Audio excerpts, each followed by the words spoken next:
Hey everyone, if you struggle to remove your tensioner bolt, the main bolt that holds your tensioner on the Civic 1.8, here's the setup. Get a belt tool, OEM from AutoZone. You can rent it free. You see how this thing is routed?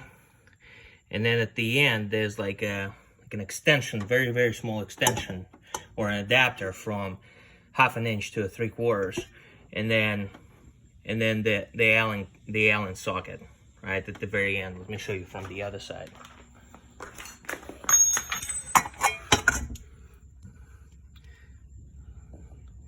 This is one way to do it.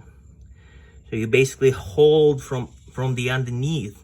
You hold it with one hand so that this Allen socket stays in place, and then you spin from the top with the other hand. With the left hand, you hold it in place right by the bolt, and then you basically spin this part towards the windshield, and then you can break it loose.